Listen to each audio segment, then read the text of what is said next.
Hi friends, இன்றைக்கி நம்ம எதை பற்றி பார்க்க போகிறோம் அப்படின்னா V3 online TV my V3 ads அப்படின்னு சொல்லி ரொம்ப பிரபலமாக போய்கொண்டு இருக்கக்கூடிய யூடியூபர்கள் நியூஸ் சேனல்ஸில் பிரபலமாக பேசி கொண்டிருக்கக்கூடிய ஒரு my V3 ads V3 online TV நிறுவனத்தில் இருக்கிற ஒரு செய்தி பற்றி தான் பார்க்க போகிறோம். ஸோ இங்கே என்ன செய்தி அப்படின்னா, நேற்று இரவு நமது V3 ஆன்லைன் டிவி விஜயராகவன் சாரை கைது பண்ணியிருக்கிறதா சொல்லியிருக்கிறாங்க. ஸோ எதனால் கைது பண்ணியிருக்கிறாங்க அப்படிங்கிறத பற்றி அந்த வீடியோவில் தெளிவாக பார்க்க போகிறோம். ஸோ அந்த வீடியோவை ஸ்கிப் பண்ணாமல் பாருங்கள். நம்ம சேனலுக்கு இப்போ தான் ஃபஸ்ட் டைம் வரீங்க அப்படின்னா சப்ஸ்கிரைப் பண்ணிவிட்டு பாருங்கள். எனக்கு ரொம்ப யூஸ்ஃபுல்லாக இருக்கும். தேங்க்யூ. வாங்க ஃப்ரெண்ட்ஸ், கொரோனாக்கு முன்னாடி V3 ஆன்லைன் டிவி அப்படிங்கிற ஒரு ஆப்பை நம்ம விஜயராகவன் சார் நடத்திட்டு வந்துட்டு இருந்தார். ஸோ அந்த ஆப் கொரோனாவில் அந்த ஆப்போட செய்கைகள்லாம் எப்படி அப்படின்னா, ஒரு நாளைக்கு 6 வீடியோ பார்க்கணும். அந்த 6 வீடியோ பார்க்குறது மூலிமா நம்மளுக்கு மாத ரீசார்ஜ், ஒரு புது ஃபோனு, இந்த மாதிரி விஷயங்களை திட்டங்களை அறிவித்து அதன்படி நடந்துகிட்டு இருந்தது. மாதம் 12,000 சம்பளம், 18,000 இன்வெஸ்ட் பண்ணணும் அப்படிங்கிற மாதிரி விஷயங்களெல்லாம் கொண்டு விஜயராகவன் அப்படிங்கிற ஒரு சாரு நடத்திட்டு இருந்தார். ஸோ அது கொரோனாக்கு முன்னாடி வரைக்கும் நல்லபடியாக போயிட்டு இருந்தது. கோவிட் வந்த உடனே அவங்களால அதை இது பண்ண முடியலை. ஸோ மக்களும் வெளியே வரல, மக்களும் இன்வெஸ்ட் பண்ணல அப்படிங்கிற பட்சத்தில் அந்த கம்பெனியை க்ளோஸ் பண்ண நேரிட்டுச்சு. ஸோ அப்போ V3 ஆன்லைன் டிவியை க்ளோஸ் பண்ணிட்டாங்க. ஸோ அதில் அவர் நிறைய விதமான ஹெர்பல் ப்ராடக்ட்டை தான் ஒரு இன்வெஸ்ட்மெண்ட் பண்ணுறோம் அப்படின்னா, அந்த இன்வெஸ்ட்மெண்ட்டுக்கு அவங்க கொடுக்கக்கூடிய பொருள் என்னது அப்படின்னா கேப்சூல்ஸ் தான், ஹெர்பல் கேப்சூல்ஸ் தான் கொடுத்துட்ருந்தார். ஸோ அதுக்கு அவர் தன்னை ஒரு முனைவர் பட்டம் வாங்கியிருக்கிறதா அப்படிங்கிற மாதிரிலாம் சொல்லியிருந்தார். ஸோ அவர் வாங்கின தமிழ்நாடு முனைவர் பட்டம் பெற்றிருப்பதாக போலி ஆவணங்களை காட்டி மோசடி செஞ்சதாக சொல்லி கோவை மாநகர காவல் ஆய்வாளர்கள் நேற்று இரவு இவரை கைது செய்திருக்கிறதா தெரிவிச்சிருக்கிறாங்க. ஸோ அதை பற்றின நியூஸை தான் நம்ம படித்து பார்க்க போகிறோம். ஸோ என்ன நியூஸ்னு வாங்க பார்க்கலாம். அண்ணாமலை பல்கலைக்கழகத்தில் முனைவர் பட்டம் பெற்றதாக போலி ஆவணங்களை காட்டி மோசடி செய்ததாக V3 ஆன்லைன் டிவி உரிமையாளர் குருஜி என்ற விஜயராகவனை கோவை மாநகர காவல்துறையினர் கைது செய்து விசாரித்து வருகின்றனர். நெல்லை மாவட்டத்தைச் சேர்ந்த விஜயராகவன் இவர் சில ஆண்டுகளுக்கு முன்பு மதுரையில் V3 ஆன்லைன் டிவி என்ற நிறுவனத்தை தொடங்கியுள்ளார். இதன் கிளைகளை கோவை உட்பட பல்வேறு மாவட்டங்களை தொடங்கி முதலீடு பெற்ற நிலையில் திடீரென இந்த நிறுவனத்தை மூடியுள்ளார் என தெரிகிறது அப்படின்னு சொல்லியிருக்கிறாங்க. ஸோ அது கொஞ்சம் தவறான விஷயம்.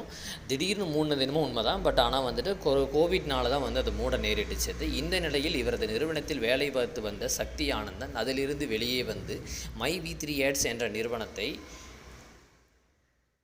நடத்தி வந்தார். ஸோ விஜயராகவனிடம் இருந்து மூலிகைப் பொருட்கள், சித்த மாத்திரைகளையும் மை V3 ஆட்ஸ் நிறுவனத்துக்கு வாங்கி வந்துள்ளார். இதனிடையே கடந்த மாதம் மை V3 நிர்வாக இயக்குனர் சக்தி ஆனந்தன் மீது கோவை மாநகர குற்றப்பிரிவு போலீஸார் தொழில்நுட்பத்தை பயன்படுத்தி மோசடி செய்வதாக வழக்கு பதிவு செஞ்சு அந்த விஷயங்களும் உங்களுக்கு தெரிஞ்சிருக்கும். இவரை ஜெயிலில் இது பண்ணி அப்புறம் இவரே வெளியே வந்துட்டார். ஸோ இப்போ இந்த கம்பெனி மேலே நிறைய உண்மைகள் இருக்குது. ஆனால் கம்பெனி இவருக்கு எதிரியாக இருக்கக்கூடிய நிறைய நபர்கள் இவர்கள் மேலே பொய் வழக்குகள் போட்டு இவங்க ஏமாற்றவே இல்லை, ஏமாற்ற போகிறதா வழக்கு போட்டு இவங்களை இது பண்ணுறாங்க. ஸோ இந்த கம்பெனி மூலிமா மக்கள் நிறைய பயனடைஞ்சிட்ருக்காங்க அப்படிங்கிறத எல்லாத்துக்குமே தெரிஞ்ச விஷயம். ஏன் அப்படி சொல்கிறேன்னா, நேற்று இரவு இவரை கைது செய்த நேரிட்ட உடனே மை V3 அந்த ஆன்லைன் டிவியோட ஆதரவாளர்கள் எல்லாம் இவர்கள் வீட்டுக்கு முற்றுகையிட்டு, இல்லை எங்கள் சார் இந்த மாதிரி பண்ணலை அப்படிங்கிற மாதிரி விஷயங்களை எடுத்து வச்சுருக்கிறாங்க. ஸோ அப்போ போலீஸ்காரங்க இவங்களை மக்களை அமைதிப்படுத்தி அனுப்பி வச்சுருக்கிறாங்க. ஸோ அந்த அளவுக்கு பாசமும் நேசமும் மக்கள் இவர் மேலே வச்சுருக்கிறாங்க. ஸோ இவர்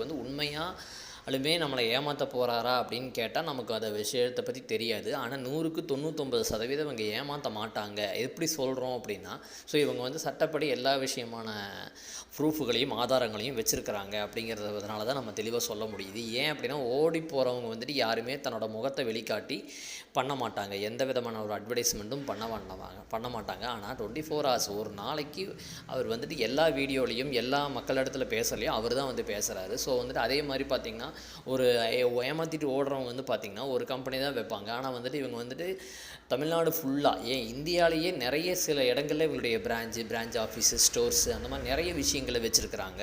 ஸோ அதனால் இவங்களை நம்ம நம்பணும் அப்படிங்கிறது இல்லை, நம்பி ஒர்க் பண்ணலாம், தாராளமாக ஒர்க் பண்ணலாம். ஸோ நம்மளோட முதலீடு நம்ம வந்து அறிவாக இருந்து அவங்க என்ன பண்ணுறாங்க, என்ன ஏதுன்னு எல்லா விஷயங்களையும் தெரிஞ்சுக்கிட்டு இதில் ஜாயின் பண்ணி வின் பண்ணுறது தான் பெஸ்ட்டு. ஸோ ஒருத்தர் சொல்கிறாங்க, அவங்க சொல்கிறத அப்படியே கேட்டு அப்படியே செயல்படணும் அப்படிங்கிறத தவிர்த்துட்டு, ஸோ நம்மளும் போய் நேரில் போய் விசாரித்து என்ன ஏதுன்னு பண்ணி இன்வெஸ்ட் பண்ணோம் அப்படின்னா இதுலேருந்து இது பண்ணலாம். இதற்கிடையே மை3 நிறுவனத்தின் உரிமையாளர் விஜயகரன் எனவும் இவர் குறித்து விரிவான விசாரணை நடத்தப்பட வேண்டும் எனவும் பாதிக்கப்பட்டவர்கள் புகார் அளித்தனர் அப்படின்னு சொல்லியிருக்கிறாங்க. ஸோ பாதிக்கப்படவே யாருமே இல்லை.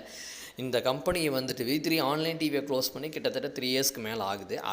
அதில் பாதிக்கப்பட்ட ஒரு சில பேர்த்துக்கு கூட வந்துட்டு மை3 ஆட்ஸில் இன்கம் வர மாதிரி பண்ணி கொடுத்துருக்கிறாரு.